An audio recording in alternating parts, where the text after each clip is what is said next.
My name is Ryan. I work for Security Scorecard. I run the threat research and intelligence team.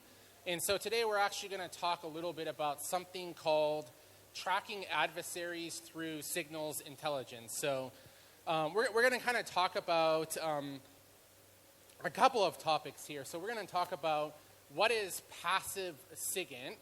Also, we're going to talk a little bit about SIGINT technology overview. So like, what are some of the technologies that can be used for passive and active SIGINT? And then also, how can you use this from a tracking perspective to intercept and collect information at scale? So a little bit about myself and a little bit about what Security Scorecard is. So my name is Ryan. As I mentioned, I run the threat research and intelligence team, formerly part of McAfee Advanced Threat Research, where we focused a lot on nation state and collection, especially around the Asia Pacific region. So a little bit about what Security Scorecard is. So essentially, I run a team that works on global collections, building and collecting data at scale. So being able to collect information and passively get data from bad guys, and then also giving insights into what the threat landscape looks like from a technological perspective. A little bit about the team that we run here. Strike is our threat intelligence and threat research team. We focus on collecting and providing SIGINT data to U.S. and foreign law enforcement, also providing SIGINT data to all of our customers, which includes the data collections and information and insights on the different parts of the threat landscape. So what we'll talk about here today is signals intelligence. So how can we use this? What is it? And do private sector partners engage in signals collection? So and that's a very good question on the differences between different SIGINT technologies. So, from the types of SIGINT that we are, looking at here. So what are the different types of signals intelligence? So essentially the definition of signals intelligence is collecting data at scale. So that can either be things like passively collecting information off the internet, which means you're basically listening in on signals. You're essentially looking at signal on the noise and then transforming that into insights. So that can range from internet scanning, where you're passively examining the attack surface of an organization. It also can mean deploying sensors into different geographical regions and listening in on the network traffic. So, and using different decoding tools to look at traffic passing by. So that can mean IPS, IDS sensors looking at attacks happening against organizations, and then dissecting and looking at that kind of data to see if, hey, there's maybe insights on, one particular geographic region that might be worse than others. And then there's the essence of active SIGINT. So this is more about intercepting and collecting data in line with an adversary infrastructure. So that can mean like taking over a botnet panel. That can also mean crawling and intercepting underground channels and parsing and looking at their data. So that means that you have a more active presence in the areas where bad guys operate. And some of those examples are putting sensors to inspect traffic on certain configurations of virtualization in VPS hosting providers where bad guys tend to gravitate towards and put malicious infrastructure.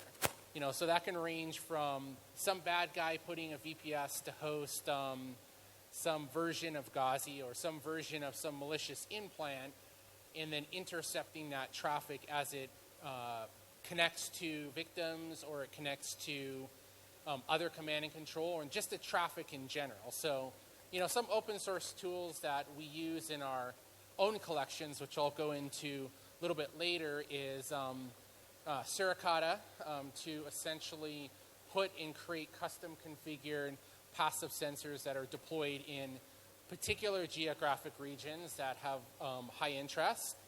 And then also building custom agents to scan and collect data from different channels. So underground channels, collecting data from areas that illuminate the attack surface, and then areas that might be more interesting for us to collect.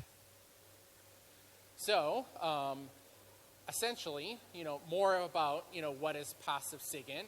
So it's essentially collecting information which is considered public signal. So collection from the open internet, which means things like, hey, we're going to scan IP address ranges and identify what products and what services are running on those ports.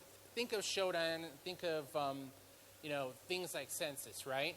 However, this is more a robust, deeper way of scanning and looking for certain devices that might pose a risk. And it also can be turned around, that looking at bad guy infrastructure. So imagine if we're scanning bad guy infrastructure hosted in Iran, right? Or even hosted in Russia, and enumerating that attack landscape. We've seen cases where in HTTP headers coming from the scan that there is configurations to certain panels and stealers that might allow us to collect and extract intelligence. So the whole purpose of signals intelligence is to get an advantage over your adversary, right? So in this case, bad guys, and then being able to listen into and see traffic, how it's operating. Also, another one is monitoring through sensors. So it's a little bit different than scanning the internet, where you're basically passively enumerating IP address space. You're checking, hey, is the port open? Is there a service running on it? What's behind it? Then essentially, sensors are looking for, is the traffic passing through the network that I'm on? Does it have bad guy type traffic on it originating to malicious command and control? Or, hey, is it adversaries connecting to their own infrastructure? So, there's a couple of interesting ways that you can do it. Is passively examining traffic leaving Tor, exit nodes. So doing it at scale is a whole different story than doing it as a proof of concept project or something in isolation. So some of the examples that I'll show here from the passive and active SIGINT that our team runs is monitoring the outbound connections coming from Tor exit nodes. So essentially you have a Suricata instance that is sitting on an exit point, with crafted signatures to collect and examine that information and then produce insights back. Another one, which isn't necessarily intercepting network traffic, is another one about crawling and analyzing different bad guy channels. So like one case is in dark web, in Telegram channels, there's a lot of chatter around malicious activity, and there's also a lot of chatter around different things like leak credentials, exposed credentials, things that pose a risk to organizations.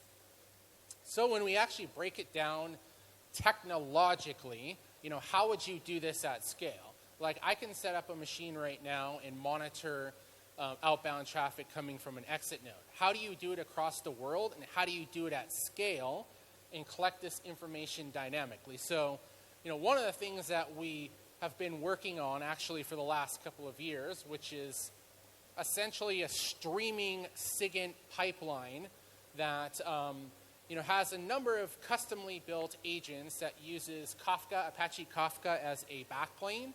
So one of the interesting things here is, one, an agent that can scan the internet and produce back real-time results to this pipeline, which further can then be streamed to analytical platforms such as Splunk, so allow you to visualize and analyze that data. Another one is also being able to produce these records to, AWS, S3, for example. Also in this case, too, a lot of these passive SIGINT technologies here is another kind of agent of deploying for honeypot-based sensors. So putting like 700, 800 sensors at scale that use this streaming pipeline to collect traffic off of the bad guys' network infrastructure themselves, and then producing that data back to the pipeline. So I'm an analyst. Imagine, this is the private sector's version of NSA-style SIGINT. And so I'm sitting at a Splunk dashboard. I can see real-time results coming in from Tor exit nodes of bad guys connecting to command and control servers. I also see different hits of different kinds of malicious traffic that has crossed these sensors and is collecting it real time and sending it back. Another one too is building crawlers and to crawl through the channels and crawl the deep and dark web forms looking for insights as well. And as I mentioned, it's an Apache Kafka backplane, which is basically event-based streaming messages. So producing the results that normally is either just an XML file or a JSON coming from the scanning agents or even coming from just Suricata itself, streaming that on a pipeline that can then be indexed in real time back to analytical platforms. So now the question is, what can you actually see? And here are some examples of industrial control things that you can see with scanning. So essentially collecting and scanning the entire internet for Modbus 502 port reveals a number of interesting things. So custom scripts and custom fingerprinting will help us to understand, okay, what is running on these different ports. So these are examples of OT and IoT devices that, range from things that control the power of some electrical plant or range from controlling different building automation. So the metadata, the actual data that is collected from the scan, has a very specific device fingerprint data, right? So I took that device fingerprint data and mapped it back to the actual image of what these devices are. So the sad thing is that these things are exposed to the internet and often have an embedded HTTP server on it that allows me to then connect to it and do whatever I want with it. So, we found cases of wind power plants in different countries where essentially it's one of these devices here that have an RJ45 connected. However, the public-facing IP address is not an internal routable address. It's actually one that is a publicly routable address that I can access that and essentially modify anything on that system that in a way you can do destructive attacks and do other damage. So here are some more interesting ones here on port 4418, which essentially is Ethernet IP. It's another port that is used by devices and controllers. So a lot of these devices here are Rockwell automation, which are used in building automation, used in plant operations, used to control critical infrastructure, per se. And scanning and collecting and looking for that data is quite interesting because you see a number of these devices here when looking purely at just the host name or looking at the IP address doesn't really reveal much, but when you start to probe and examine that data, you see more insights on what that device can do. So a little bit of Google searching, you can figure out this is what it looks like. So it's a computer industrial control device that you can see at scale. So now here's the interesting thing. How do we visualize it? How do we see common areas in different countries where these things actually exist? So here's another case of looking at port 102, which is just again another IoT ICS SCADA port here. So what kind of devices actually are responding to that probe? So we see a number of Siemens type devices which seem to be the only ones that are responding on this port, other than misconfigured applications that have nothing to do with the protocol of that port. So we're seeing a lot of multiple different models of devices that are PLC. So these are basically programming logic controllers, which are computer control industrial devices.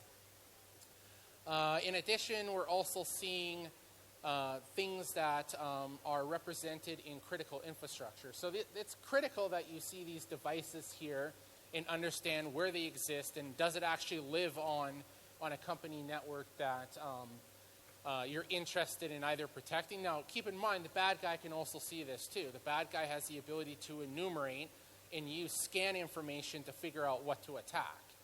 So in this example, using SIGINT, that streaming pipeline of scanning the internet has produced real-time results. This is a map that was generated before I left to come here, and that's like a 24-hour view of these details here and where these devices exist using Splunk geomaps. And then we did some little bit of experimentation to see, hey, do any of these devices actually respond on port 80? Or do they respond on the device port listing like 102? And does a web server actually come up? The sad truth is that yes, many of these devices have web management panels. Some of them actually give you device and diagnostic information, which allows you in some cases to modify. We've seen ones that are completely open, and actually the sad thing is that they're managing and monitoring different power plants. So I can see all the different windmills, I can see all the different components of that. So what does that mean from a security and risk perspective? It means that all of this data here that exists on the internet that is connected to critical infrastructure, bad guys can see that as well. So here is just a general map here of how many devices are actually running on Modbus. How many of these devices that have embedded web servers are exposed and are responding to our probes. You can see here that this map is fairly significant. Each dot represents thousands of hits. So this is just a example of the order of magnitude of these kind of devices. So moving over to something else, we're going to talk about monitoring Tor exit nodes using the SIGINT technology as well. So we have a bunch of Tor exit nodes that are running where essentially we are collecting traffic that is exiting these Tor exit nodes. And essentially this is a form of passive SIGINT. So some bad guy is using Tor to connect to a command and control server, or some bad guy is essentially accessing underground forms that may not be known. It captures this traffic here. And you can see with some of these Suricata type signatures here that exploits are being attempted, a lot of log4j attempts. You can also see the destinations of where these attacks are going. We can also see in some cases these bad guys have plain creds, meaning it's actually able to intercept the credentials of botnet panels. Many of these botnet panels are unknown in VirusTotal. And a lot of them are hosted in foreign countries such as Russia, such as China.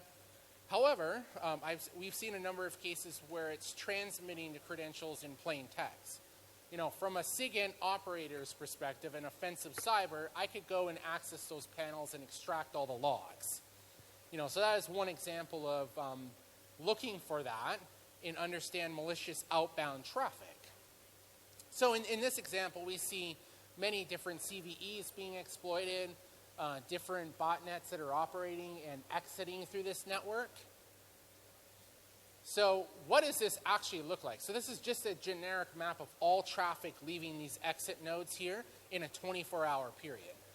As you can see, this indicates thousands of hits here. The map in below is all of the people using Tor to access sites in the Philippines.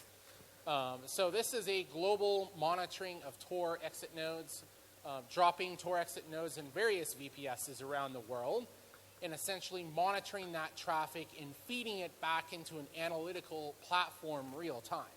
So me as an analyst, I can look at this data and say, okay, well this is a new botnet, this is a new command and control server that these guys are accessing. I won't know what the source IP is because, as you know, Tor anonymizes that. At least I understand the destination and some targets that these bad guys are accessing that may not be widely known. So this is some examples of actual malware. So these are C2s. There's a couple of redline stealer panels, and then when you actually investigate those panels, a lot of it is unknown. A lot of it is, where they collect the logs. A lot of them is where they send the commands. So these are outbound traffic here where you're running Suricata rules at scale on Tor network traffic leaving.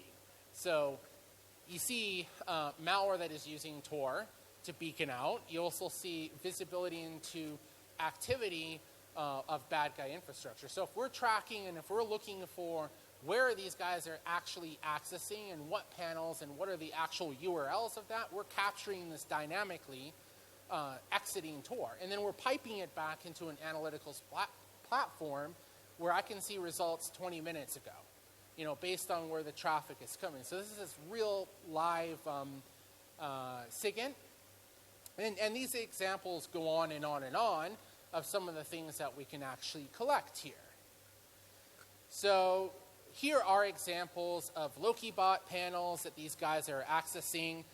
Here's examples of pony loader panels that these guys are accessing. So as they are making connections, we are grabbing the destination URLs. We're also grabbing the destination IP addresses. We're also grabbing a lot of HTTP metadata, a lot of other kind of traffic that might be pertinent to understanding and identifying what that actual malicious infrastructure is. So there's hundreds of different pony loader panels they're accessing. As you can see that this is where the data is being sent, the gate.php. We're also seeing other Mirai type botnets, and those destinations, when you're looking at this, from a scale point of view, is looking at the entire internet, looking at the global threat landscape on a continuous dynamic basis and, giving insights into that.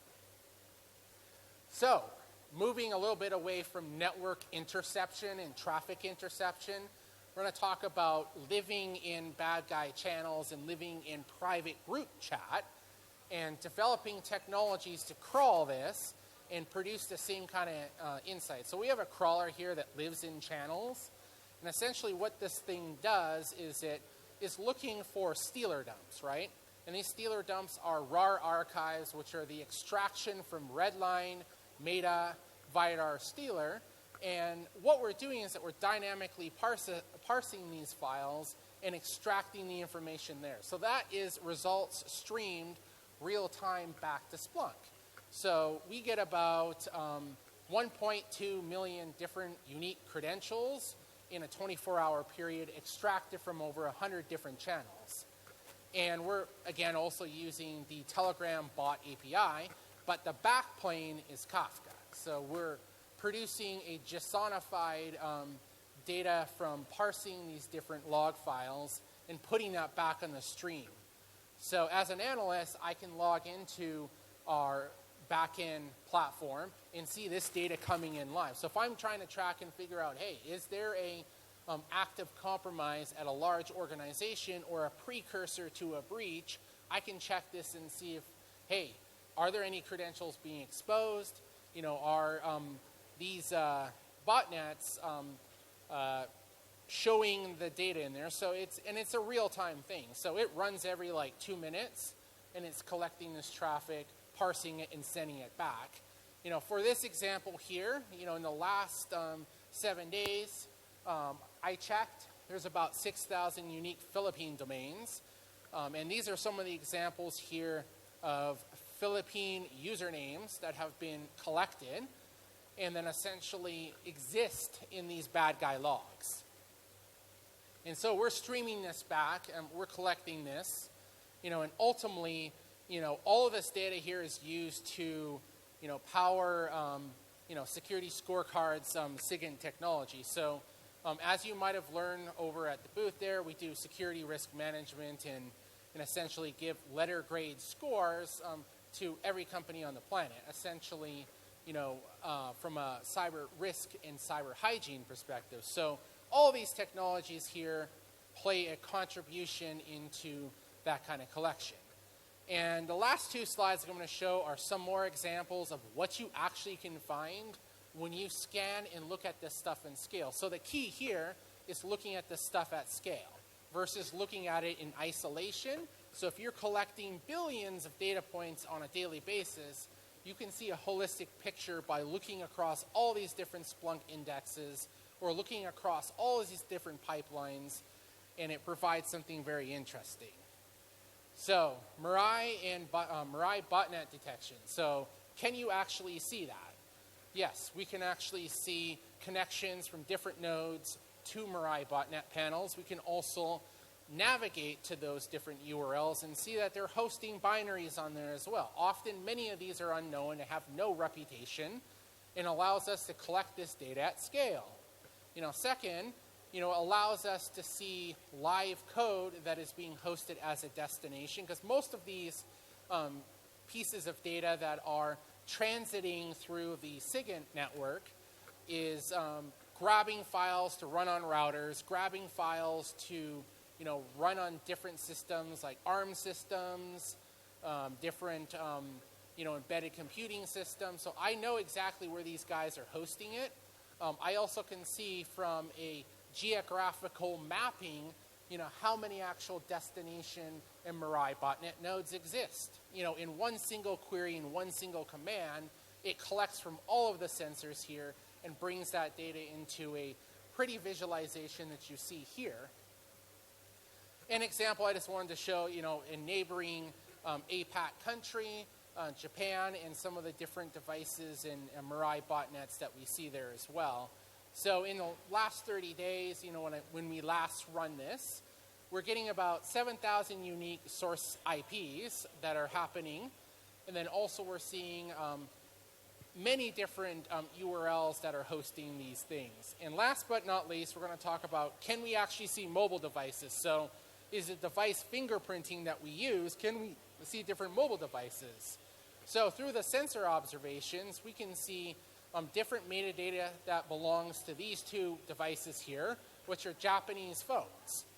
And we can see through the SIGINT network, through the metadata of this information, that we can geolocate based on where the IP address is coming from, that these devices are present here. So to conclude, passive SIGINT and signals intelligence, when done at scale, and have the ability to stream this information live back to an analytical platform, it helps to answer a lot of questions about, the threat landscape, what is actually living there from an attack surface management point of view. Then also, what else can we glean from how bad guys are operating? So what I showed today, is a new type of technology of not just deploying something as an experiment on 10 or 15 nodes, but doing this at scale, then using Apache Kafka and as a backplane to stream this data live back into analytical platforms, law enforcement, other government agencies, or even just the community as a whole wanting to understand what does the threat landscape look like and how are these bad guys operating. So thanks, everyone. That is my presentation today on signals intelligence. Thank you so much for that awesome presentation, Ryan.